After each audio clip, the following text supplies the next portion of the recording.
Choisir la radio Futur Média, il est midi et c'est l'heure du grand journal. Antoine Diouf. Hassan Diouf sera présenté aujourd'hui à un juge américain et l'on devrait connaître sans doute les raisons pour lesquelles ce Sénégalais qui insulte son retenu de nombreux compatriotes a été arrêté au pays de l'oncle Sam. Les dérives de Hassan Diouf sur le net, pourquoi les organisations de défense des droits de l'homme ne prennent pas les devants? Nous leur avons posé la question, leur réponse dans le dossier du jour.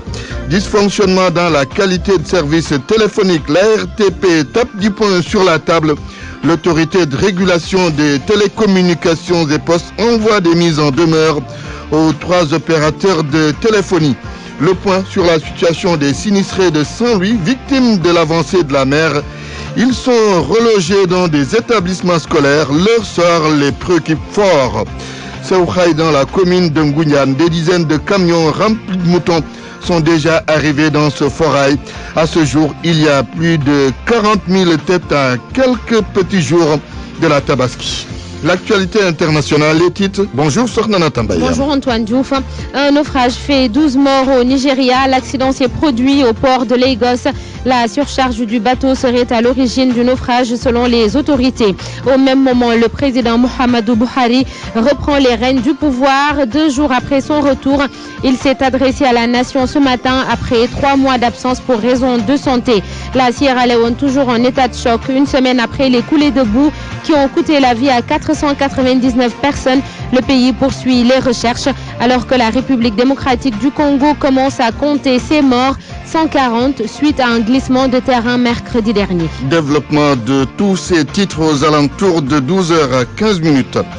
Youssouf Bodian, bonjour. Bonjour Antoine. Le journal de l'Afro-Basket, ce sera en fin d'édition, mais déjà le menu. Aujourd'hui, jour de repos après les 3 premières journées. Le Sénégal, le Nigeria et l'Angola déjà qualifiés pour les quarts de finale.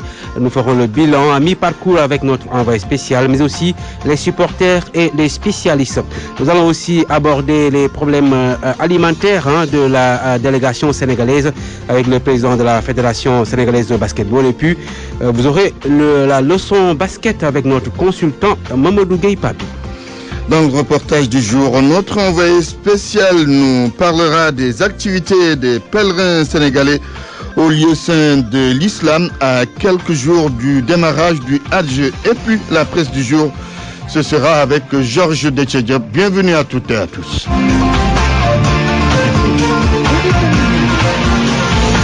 Antoine Diouf. Mesdames, Messieurs, bonjour. Forêt de Kaon, un vendeur de moutons a été tué par un camion cette nuit dans son allure. Le même véhicule a tué une dizaine de moutons et en a blessé d'autres. Les vendeurs de moutons donc déplorent l'absence de ralentisseurs. Ibrahima Diamé, notre correspondant permanent à Kaolack, nous relate tout cela dans cette correspondance. Ibrahima Diamé, c'est tout de suite. Ibrahima Diamé. Les vendeurs de moutons du forêt de Kaon sont profondément endeuillés. Ils ont perdu un des leurs dans son accident de la route à côté du portail du forêt. Un camion en provenance de Tamba a terminé sa course sur un vendeur qui traversait la route avec son troupeau de moutons. Écoutons le témoignage de Damal Kaber, le porte-parole de la communauté mort du forêt. On avait ce soir un choc qui est tellement grave, la forêt de Kaon. Donc tout simplement, malheureusement, on avait aujourd'hui un grand accident. Il y avait un berger mort. Bon, il y avait presque des motos qui étaient blessés, il y a des motos qui étaient morts. Bon, ça fait mal. Mais tout ça, dans la main de Dieu. Le lieu de l'accident se trouve être un virage qui jouxte le portail et pour plus de sécurité, les éleveurs et vendeurs demandent l'installation de ralentisseurs à ce niveau. Au niveau de la route, de rentrée et de sortie de Daral, nous voulons une grande sécurité plus. Même si on a fait une table avant de rentrer à Kaon, tous les camions ou tous les transporteurs ou des personnels devaient doucement parce qu'il y avait un grand fourrail. Surtout le Tabaski s'approche, reste de quelques jours. Donc il y aura un grand embouteillage toujours. Donc nous voulons tout simplement lancer un appel d'avoir, même si on peut avoir des ralentisseurs. Voilà. Après le constat effectué par les services compétents, le corps de la victime a été évacué par les pompiers à l'hôpital régional de Kaolack où la levée a été effectuée ce matin. Ibrahim Djamé, Kaolack, Radio Futur Média. Dans une note beaucoup plus gaie, le plus grand forail de la région de Thiès a accueilli plus de 40 000 moutons. Des dizaines de camions en provenance du Mali et de la Mauritanie ont envahi le marché de Séouraï. Comparé à l'année dernière, il y a encore plus de moutons à la même période, mais les prix restent pour le moment élevés. Correspondant Cheikh Anta Diop. Forêt de Séouraï à Ngoundian, le constat tranquillise les chefs de famille qui observent avec gaieté de cœur ces plusieurs dizaines de camions venus de la Mauritanie et du Mali décharger les moutons pour les besoins de la Tabaski. Déjà, le plus grand forêt de la région de Thiès a fait le trop-plein. Le ministre de l'élevage, Aminata Mbengue Ndiaye, s'en réjouit. Aujourd'hui, à ce jour, nous sommes à Séouraï à 41 102 moutons. Tous les jours, nous faisons les recensements. Les camions qui viennent, ceux qui déchargent. À la même période l'année dernière, jour J, Tabaski moins 12, on était à 22 000. Donc, on a doublé pratiquement les disponibilités qu'il y avait l'année dernière ici. El Haji Babacar Diallo Diop, responsable du forêt de Séouraï, devant la délégation gouvernementale, a fait le point sur la situation. Moutons qui ont arrivé dans 307 camions. Il y a assez de moutons et il y a même un surplus par rapport avec l'année dernière. Le président national de la maison des éleveurs, Ismaël Sow, appelle les chefs de famille à acheter très tôt le mouton de Tabaski. Je recommande que les gens doivent faire déplacement pour acheter leurs moutons à temps. Le ministre de l'élevage rassure les éleveurs comme les acheteurs quant au renforcement de la sécurité au niveau du forêt. Le ministère de l'Intérieur et le ministère des Forces armées ont pris toutes les dispositions pour qu'il y ait la plus grande sécurité pour les personnes comme pour les biens, particulièrement Séouraï, Ngoundian. Pour le moment, il y a beaucoup de têtes, mais les prix sont hors de portée de la plupart des acheteurs. RFM Thiès, Cheikh Anta Diop. L'urgence pour les Sénégalais, c'est la Tabaski en ce moment. Tabaski donc qui va coïncider cette année avec la fin du mois. Le risque de tout dépenser est réel alors que d'autres urgences attendent. Il s'agit de la rentrée des classes, des factures et loyers à payer sans compter la Tamkharit. Comment peut-on gérer tout cela avec un seul salaire? Les soutiens de famille. Réponse dans ce reportage signé Anna Rocha. La fine pluie qui tombe ne semble pas déranger Madame Diouf. Dans une ruelle du quartier Point E, elle se dandine avec son taille-basse marron assorti d'un collier et des mules. Madame Diouf respire la forme et pourtant... C'est pas facile, les dépenses sont multiples. Tabaski, la vie courante, la rentrée qui va suivre. C'est des énormes dépenses qui attendent les chefs de famille. Employée dans le secteur privé avec des enfants tous inscrits dans des écoles privées, Madame Diouf dit que l'argent ne suffit jamais, surtout dans un pays comme le Sénégal. On a beau faire, il y a des dépenses imprévisibles qui sont là. On peut bien essayer de faire des épargnes, mais ça reste que ces épargnes peuvent aller là où on ne s'attendait pas qu'elles aillent. Mamcher a trouvé refuge sous un arbre à cause de la pluie. Il est chauffeur pour un cabinet d'architectes. Ce jeune père de famille reconnaît que la situation est compliquée, mais le plus important, c'est de ne pas vivre au-dessus de ses moyens.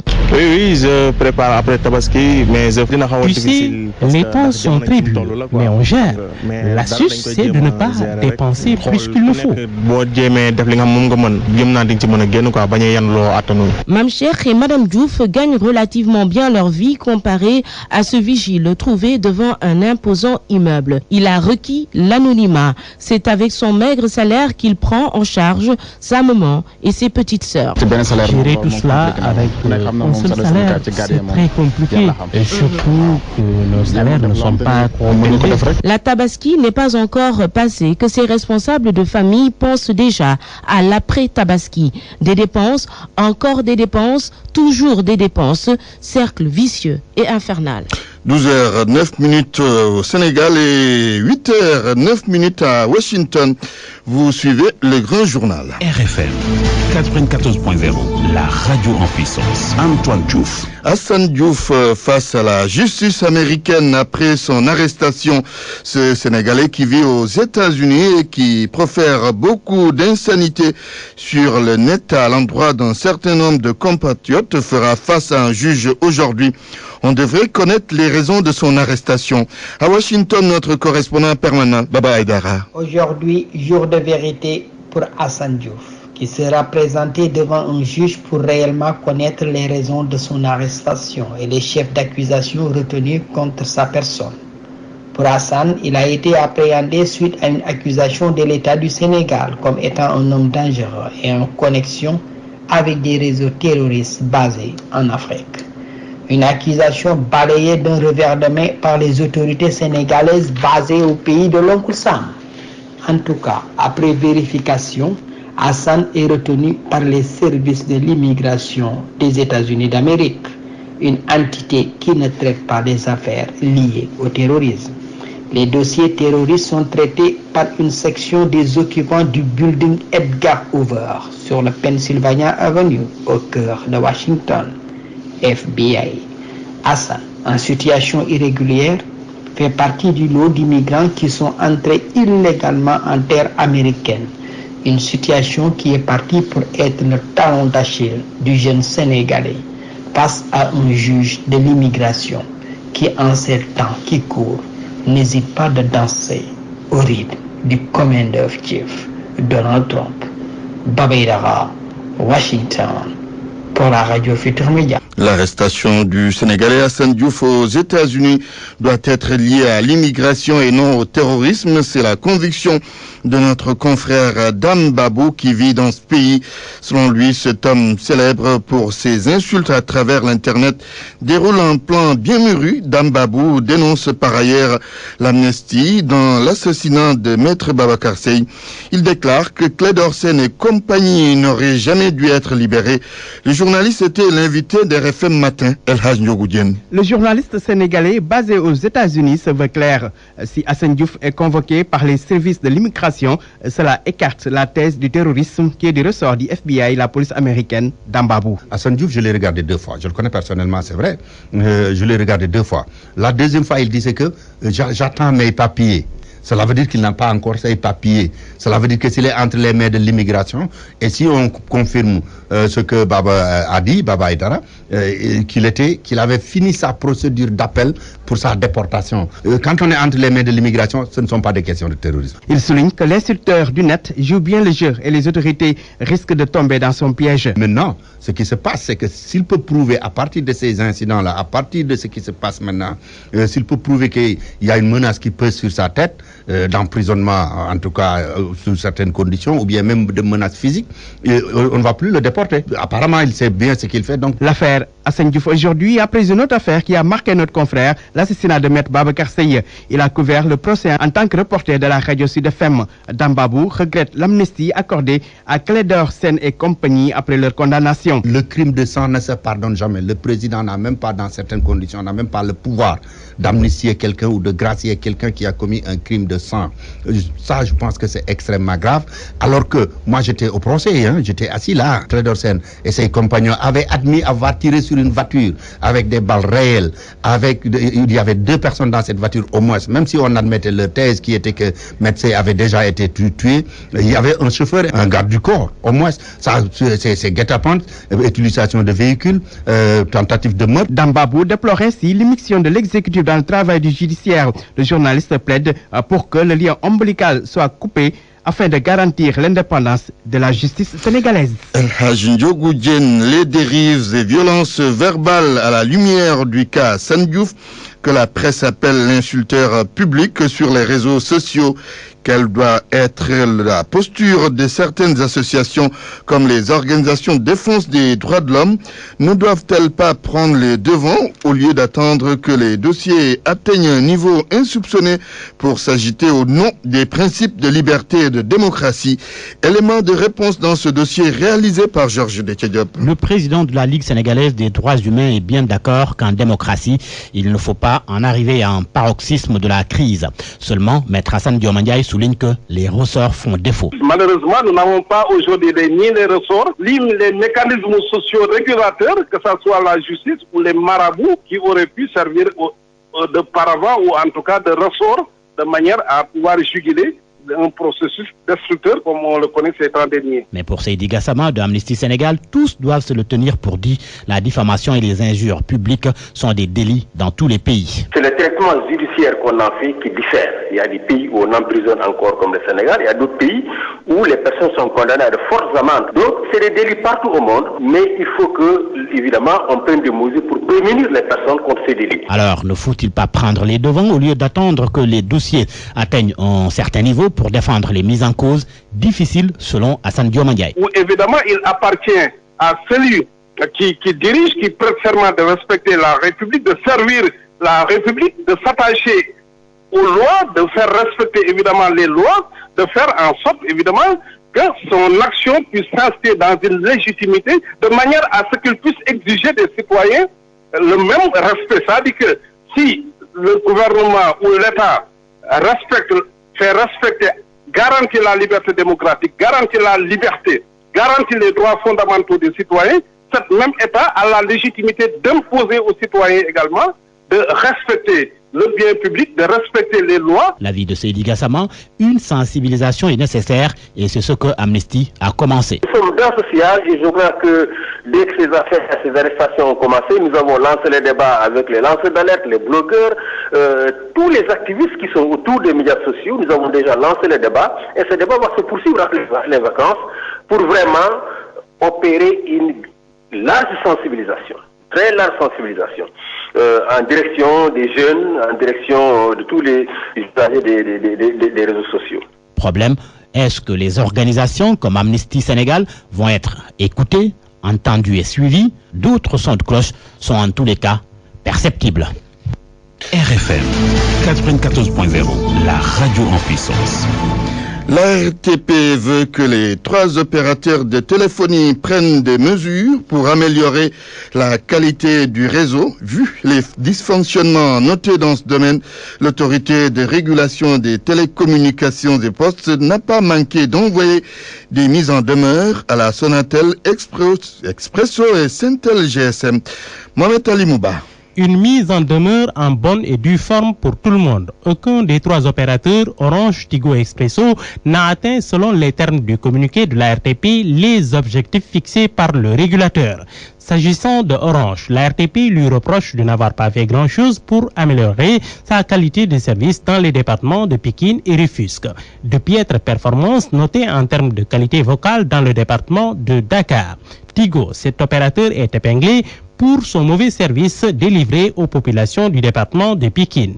Quant à Expresso, les manquements sont notés à Dakar, Pikine et même sur l'autoroute à péage. Pour mettre fin à ce qu'elle appelle dysfonctionnement dans la qualité des services, l'autorité de régulation des télécommunications et postes donne un délai de 30 jours aux mises en cause pour se réajuster. À compter de la date, bien sûr, de la publication du document qui est le 16 août dernier.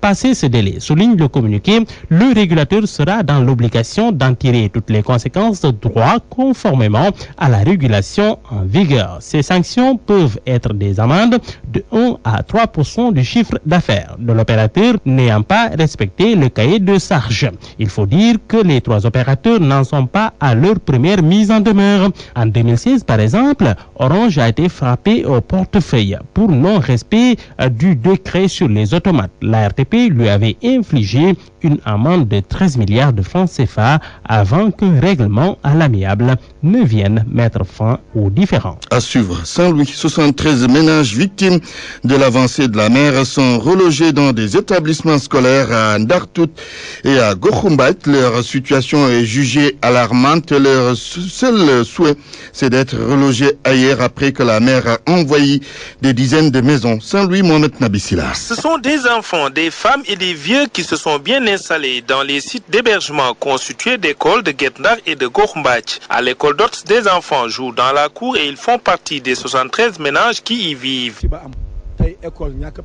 Nous souhaitons être aidés. Nous, si nous sommes ici, c'est parce que nous n'avons pas là où habiter. Le riz et les autres denrées, c'est bien, mais c'est pas le plus important pour nous. Nous voulons être logés ailleurs, c'est le plus important. Ils sont plusieurs dizaines à utiliser les toilettes et dans des conditions difficiles. Ce que les sinistrés veulent aujourd'hui, c'est de trouver d'autres sites de relogement. Si ça ne dépendait que de nous, nous aurions tous habité chez nous avec nos familles et éviter ces problèmes. Si nous sommes dans cette école, c'est parce que nous avons des problèmes. Les conditions sont difficiles. Il va falloir sécuriser les bagages et puis sécuriser la maison qu'on a laissée là-bas. Une doléance bien intégrée par la commune de Saint-Louis qui a mis la situation en étude. RFM Saint-Louis, Mohamed Nabissila. Le Haut Conseil du dialogue social anticipe sur les probables remous qui pourraient être liés à la découverte de gaz et de pétrole au Sénégal. Dans son rôle d'institution tripartite, le HCDS entend réfléchir sur les mesures à prendre pour préserver l'impact positif des multinationales sur la société. À ce propos, écoutons Innocence Tapndiaye, présidente du Haut Conseil du dialogue social. Elle est au micro de Adima Djigensam. Nous avons aujourd'hui la problématique liée à la déclaration tripartite sur les multinationales de l'OIT. Nous avons la question de la revue annuelle conjointe 2016 produite par le ministère des Finances, de l'Économie et du Plan. Et nous avons la question du recensement général des entreprises. Donc, toutes ces problématiques sont liées parce que nous avons en toile de fond la croissance économique et sociale de notre pays. C'est tout cela que nous voulons revoir. Multinationales, secteur du pétrole et gaz. Et identifier, en tout cas, mettre en place un dispositif qui puisse nous permettre d'avoir des indicateurs de suivi de la stabilité sociale. C'est bon d'apaiser le climat, mais c'est mieux de savoir l'impact de l'apaisement du climat sur la marche des différents secteurs, en tout cas les plus importants de notre développement économique et social. Innocence Tapndiaye s'exprimait à l'occasion de la 9e assemblée plénière du Haut Conseil du dialogue social qui a pour thème cette assemblée le dialogue social, un mécanisme de contribution à la formulation des objectifs de développement économique et social est un outil d'accroissement de l'impact socio-économique des entreprises multinationales. RFM. L'actualité internationale. Rebonjour Sornana Tambay. Rebonjour Antoine. Nigeria, le président Buhari, très heureux de retrouver son pays. Muhammadu Buhari s'est adressé à la nation 2 jours après son retour. Son discours retransmis par la télévision nationale a été court et il a beaucoup plus été question de la sécurité dans le pays que de son état de santé malgré les 3 mois d'absence. Salimata Aou. Pour sa première adresse au Nigérian, le président a remercié les citoyens pour leurs prières. Une allocution courte et marquée par les questions de sécurité. Mohamed Buhari a réaffirmé sa déclaration de guerre au crime et au terrorisme. Il a également réaffirmé sa volonté de mettre hors d'état de nuire Boko Haram. Malgré des voix qui se sont élevées pendant l'absence du président pour demander sa démission, le chef de l'État de 74 ans a rappelé sa volonté de rester à la tête de ce pays. Dans son discours, Buhari apparaît toujours aussi frêle après avoir passé 3 mois dans la capitale britannique pour une maladie qui n'a jamais été dévoilée au grand public. Ces absences répétées ont alimenté d'intenses spéculations au Nigeria. Buhari reprend donc officiellement le gouvernail à Abuja. Nous restons au Nigeria où un drame s'est produit hier dimanche. Un bateau a fait naufrage au port de Lagos tuant 12 personnes. L'embarcation aurait sombré à cause d'une surcharge selon l'autorité maritime de l'État de Lagos. On ignore le nombre de passagers qui étaient à bord. Sierra Leone, une semaine déjà après la catastrophe qui a coûté la vie à plusieurs centaines de personnes. À ce jour, on a recensé 499 morts et des centaines de disparus. Les populations demeurent sous le choc, surtout avec la saison des pluies qui ne fait fait que commencer. D'autres glissements de terrain pourraient se produire dans des zones fragiles. Les habitants sont encouragés à évacuer, mais ceux qui n'ont nulle part où aller restent sur place. En République démocratique du Congo, un phénomène de ce genre s'y est produit mercredi dernier. C'était dans la province de l'Ituri. 140 personnes sont décédées suite à un glissement de terrain. Un bilan provisoire. Selon le vice-gouverneur, au moins une centaine de corps seraient ensevelis sous les décombres. 48 maisons ont été détruites. Les opérations de recherche ont été suspendues pour quelques heures, le temps de désinfecter la zone et éviter la propagation des maladies dans plusieurs autres villages de pêcheurs installés sur le long de la rive du lac Albert. Retour en Afrique de l'Ouest, au Togo, après la manifestation violemment réprimée de samedi dernier, l'opposition toujours dans une logique de bataille. La tête de file, Jean-Pierre Fabre, a appelé les Togolais à maintenir la pression sur le régime de Faure Gnassingbé, un appel à manifester pour réclamer des réformes consensuelles. Samedi dernier, des manifestants ont été dispersés aussi bien dans la capitale que dans d'autres villes. Daouda Diouf pour les détails. Cela fait suite à la répression samedi dernier, aussi bien à Lomé, la capitale, qu'à l'intérieur du Togo. Cela après les manifestations des militants du Parti national panafricain qui réclament des réformes consensuelles dans leur pays. L'opposant Jean-Pierre Fabre, qui a appelé aujourd'hui les populations à continuer la mobilisation sans jamais faiblir, dénonce ce qu'il appelle l'atmosphère de violence brutale policière programmée et planifiée par les autorités togolaises pour empêcher les marches et les meetings prévus par le PNP. Il faut dire qu'au Togo, samedi dernier, des manifestations simultanées à Lomé et à l'intérieur du pays ont fait 2 morts à Sokodé, à environ 325 km au nord de la capitale. Le commissariat de la ville a été saccagé et incendié suite à la répression des forces de sécurité. On note aussi plusieurs blessés, dont des éléments des forces de sécurité et de défense, ainsi que de nombreuses interpellations dans les villes où ont eu les manifestations. Le Parti national panafricain réclame des réformes institutionnelles et constitutionnelles consensuelles, le retour de la Constitution de 1992 et le vote des Togolais vivant à l'extérieur. Attentat de Marseille, la piste terroriste écartée pour le moment. La police parle d'une piste psychiatrique. D'après France 24, le conducteur du véhicule serait instable mentalement. Avant son arrestation, il a foncé sur 2 arrêts de bus, tuant une personne et blessant une autre. L'homme âgé de 35 ans environ ne serait pas marseillais. Et d'après le procureur de la République, aucun élément ne permet de qualifier cet acte d'acte terroriste. Sornana Tambaye, merci pour cette page internationale. Parole aux auditeurs. L'actualité, qu'en pensez-vous? Moi, je pense que vous devez. Réagissez dans nos éditions d'information sur l'actualité. Bonjour. Oui, bienvenue sur cette antenne de RFM. Du lundi au vendredi, vous avez la parole sur RFM. RFM. RFM. La radio de toute l'actualité. La radio de toute l'actualité. Le reportage du jour, à quelques jours du démarrage du Hajj. La principale activité des pèlerins reste la visite du mausolée du prophète Mohammed, tant d'émotions mais également de risques. Par moment, plus aucune directive n'est respectée. La seule règle, être le plus proche possible du Haoudou. Notre envoyé spécial Adiaratou Ngorengom. Une visite pas comme les autres. mbokk yi ñu ngi dem ci sang bi ñu dem ci sang bi yaakaaru jaam yëpp mu ngi fii tëdd doomu Abdoulaye Diak Aminatu. L'émotion est intense, un moment de prière, de concentration. On rend visite au prophète, paix et salut sur lui. À côté de lui, 2 de ses compagnons, Ababakar Sadir et Omar Boun Khattab. da ngay ñëw dugg xool ko bëtu jofeel yàlla jéggal ñëw toog ci yonent bi sallallahu alayhi wa sallam ñaanagoo de say rangoñ tuuru yàlla ne jéggal naa ko nga ñëw ne yonent bi yow dong laa bëgg yàlla ne jéggal naa ko. Une visite guidée, bien organisée du côté des hommes. Tout le contraire pour les Hadja, empressement, bousculade. Les consignes fusent de partout. Hadja Africa, personne ne veut rien entendre. Très rapidement, on prend des risques. nit ñi bari na bu xante bi metti ne nit ñi amuñu dal lañu amul moo nu jafe boo xante bi kenn du may sa morom. ñi nga xam ne dañu màgg ba mënuñu dara ñu bañ leen di indeeti ñu leen mel ne ajak sañu defal nga mais ñu bañ leen indi ndax metti na trop metti na fa kër démb trop te yéen sonn ngeen. te tubaarkàlla nun ay mag lañ waaye ànd nañu xale yu baax yu ñu accompagne. da ngeen mujj a jàpp ay loxo ñu julli ci seen biir pour bañ ñu dal suñu kaw mais nag sant yàlla la. Quelques-unes resteront à l'entrée du mausolée, ralenties par une chute. Une réorganisation du ziar semble s'imposer. il suffit que ñu ubbi limité wuñu ñi war a dugg ñëpp duggandoo kon ku fa néew doole di nga am problème loolu rek mooy problème bi su fekkee mën nga ko organiser ba nga xam ne dañuy limiter ñuy dugg nga mën a def sa farata facilement dem keneen ñëw loolu moo ñu gën a. Malgré les difficultés, c'est rempli de bonheur et d'espoir qu'on sort d'ici avec le souhait d'y revenir. RFM, la presse du jour. La presse du jour, c'est avec Georges Déthié-Diop. 2 enquêtes sur le crash de l'avion de Sénégal Air. Ce n'est pas que le bureau enquête et analyse qui a cherché à y voir plus clair.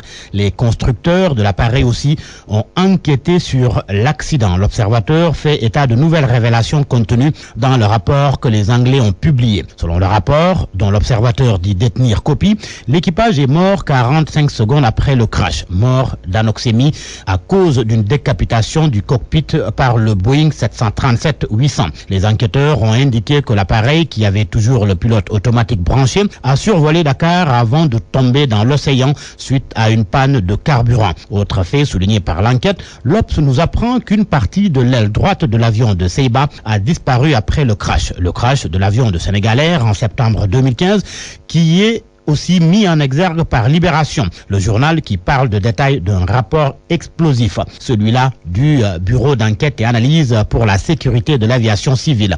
Quelques faits établis par les enquêteurs qui, selon le journal, éclaboussent l'ANACIM mais aussi Sénégal Air qui exploitait l'appareil. Sénégal Air n'avait pas d'autorisation pour exercer au Sénégal. L'ANACIM a renouvelé le certificat de navigabilité de l'appareil malgré les anomalies. La licence du copilote algérien validée alors que le dossier était incomplet. 2 mois avant le drame, l'aéronef avait fait un accident après un premier couac et la SECNA qui demande une inspection à l'ANACIM qui ferme les yeux.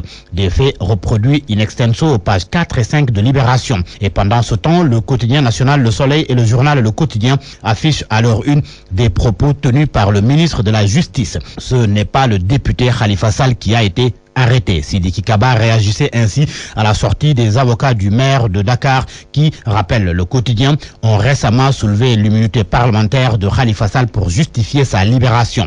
Mais le ministre de la Justice note que toutes les voies de recours que Khalifa Sall a, il est en train d'en user et c'est non sans préciser que l'antériorité des faits par rapport à l'élection du maire de Dakar est un autre problème. Maître Sidiki Kaba s'exprimait en marge de la cérémonie d'ouverture de l'Assemblée générale ordinaire de l'Union des magistrats sénégalais, AG qui consacre l'élection de Souleymane Teliko comme président de l'UMS. La presse est d'ailleurs largement revenue sur cette élection. Selon l'Observateur, Teliko surprend Maguette Diop qui était jusque-là le président de l'UMS. Pour Vox Populi, Souleymane Teliko fait tomber Maguette Diop de la tête de l'UMS. Et Direct Info affirme que les magistrats choisissent l'indépendance alors qu'enquête évoque une ère de révolte. Et l'enseignement que Walf Quotidien tire de cette alternance à l'UMS, Macky perd ses pions dans la magistrature. Et pour cause, Maguette Diop, que le journal appelle le candidat de la hiérarchie, est déchargé de ses fonctions en faveur d'un vote sanction qui a profité à Souleymane Teliko, réhabilité par ses pairs.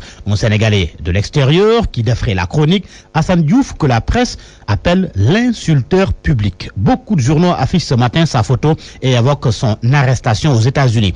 Vox Populi apprend qu'il est arrêté par le FBI et remis au service d'immigration. Selon les Échos qui relèvent que sa chaîne de télé a été supprimée par YouTube, le FBI est descendu chez lui avec 7 voitures et 20 agents. Et vous savez quoi? L'ennemi public numéro 1, c'est l'autre nom que lui donne Vox Populi, l'ennemi public numéro 1 en situation irrégulière risque l'expulsion des États-Unis. C'est ce que craint aussi le journal Les Échos. Et si Assane Diouf en est arrivé à cette situation, le ministre de l'Intérieur y est pour quelque chose. L'AS révèle qu'Abdoulaye Daouda Diallo a saisi les autorités américaines pour l'ouverture d'une enquête contre Assane Diouf pour apologie du terrorisme. Et ce qui est arrivé arriva. À la une du journal Le Témoin, Darfour, les policiers sénégalais chassés par l'ONU. Selon le journal, l'ONU a décidé de rapatrier les 142 policiers envoyés il y a seulement 3 mois au Darfour. Le Témoin informe qu'il est reproché au contingent sénégalais de s'être mal équipé en matériel de guerre. Retour donc à Dakar du contingent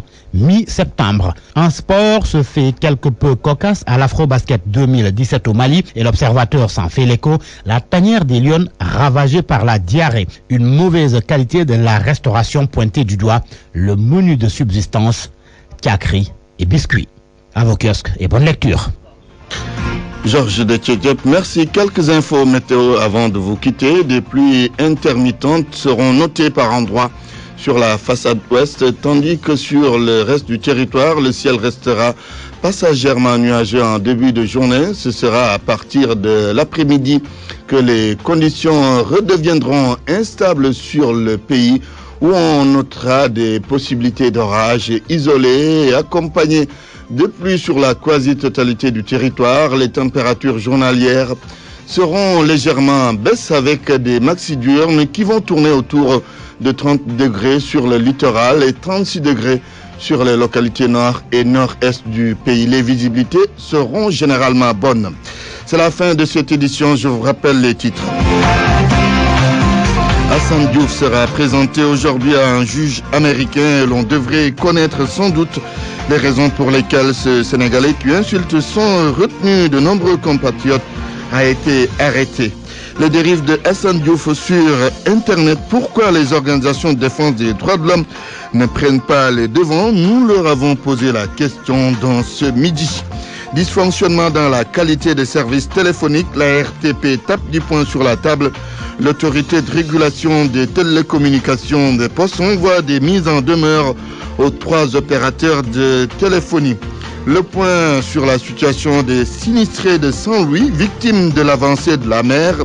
Ils sont relogés dans des établissements scolaires. Leur sort les préoccupe fort. Et puis c'est au Khaï dans la remplis de moutons sont déjà arrivés dans ce fort.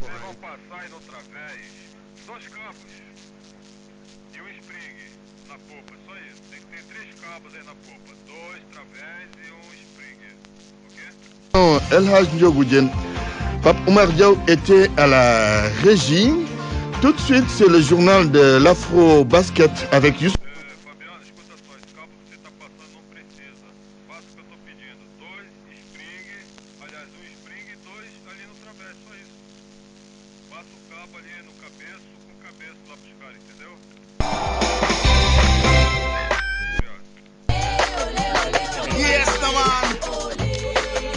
Bonjour à tous et bienvenue dans ce 3e numéro du journal de l'Afro-Basket féminin.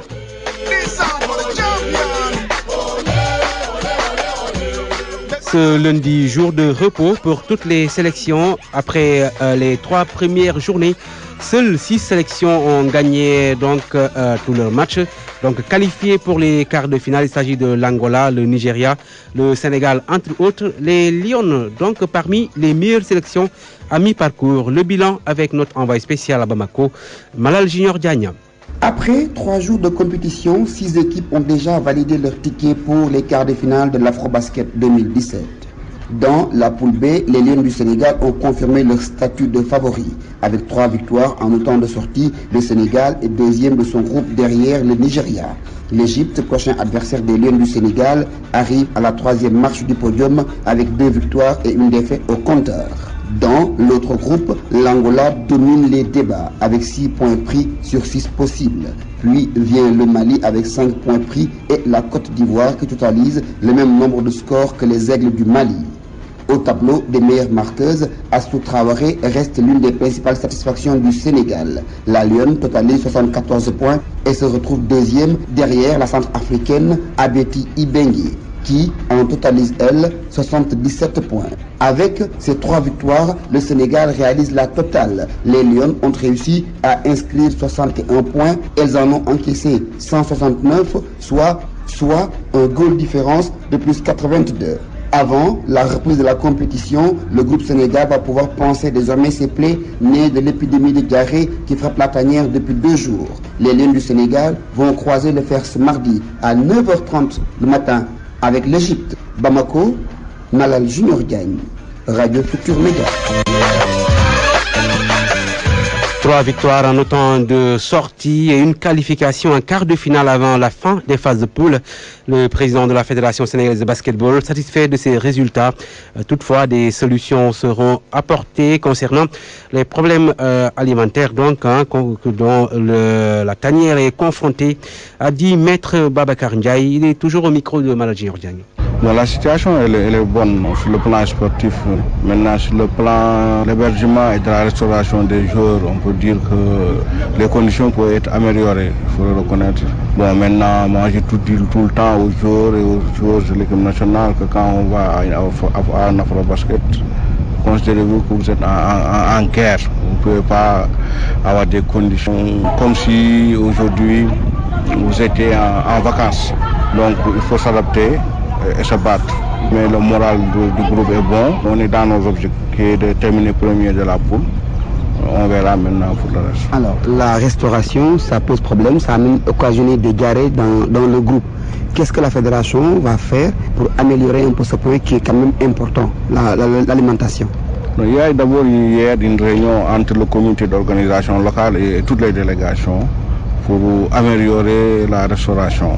On verra maintenant si l'amélioration promise est respectée.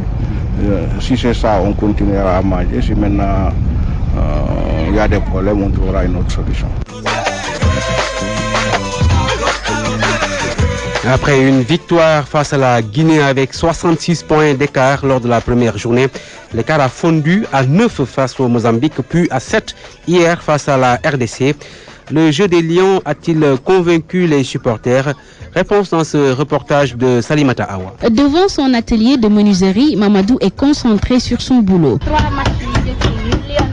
Interpellé sur les premières sorties des Lions du basket, il répond avec beaucoup d'intérêt. Pour lui, ce sont de belles prestations, mais elles peuvent mieux faire. C'est abordable par rapport à l'âge des filles et l'expérience. Je trouve qu'il faut aller mollo. Les gens sont pressés, mais cette coupe de frère, ça va être difficile. Mais c'est normal parce que les filles commencent à vieillir. Les joueuses d'Afrique centrale, ils jouent dur.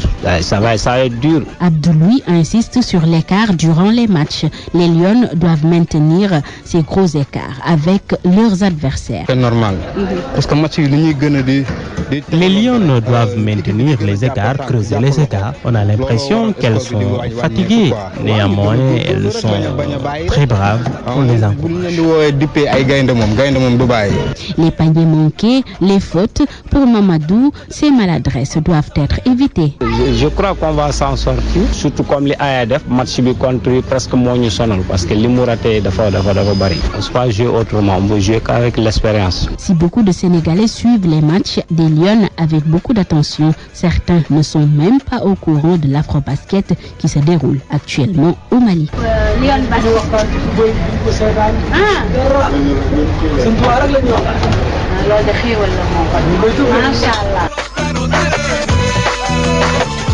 C'était le reportage de Salimata Ao. Malgré les difficultés rencontrées lors des 2 derniers matchs, le Sénégal a les moyens de conserver son titre. C'est l'avis de Mamadou Viendoy. L'ancien meneur des Lions du Sénégal estime que la force des Lions est dans leur complémentarité. Il est interrogé par Maladji Ordiagne. Les faits saillants, c'est juste que les titulaires ont répondu présent. Et le banc aussi, surtout avec les nouvelles entre Aïcha, Aminta Fall et Likassi, elles ont répondu à l'appel. Maintenant, le fait que le coach ait doublé les postes, là, moi, je pense que ça fera la différence pour le reste du championnat parce que chaque doublure qui rentre sur le terrain fait le job. Il faut dire une chose pour cette année, pour cet Afrobasket. Il y a un resserrement des niveaux parce que vous voyez, il y a le Sénégal, l'Égypte, il y a la Côte d'Ivoire, il y a le Cameroun, il y a l'Angola, il y a le Nigeria, le Mozambique. Il y a pratiquement 7 ou 8 équipes, logiquement, qui peuvent prétendre aux demi-finales. Donc vous voyez, ça c'est quelque chose, juste pour dire aux gens que ça ne va pas être facile, ce ne sera pas de tout repos, mais on espère que...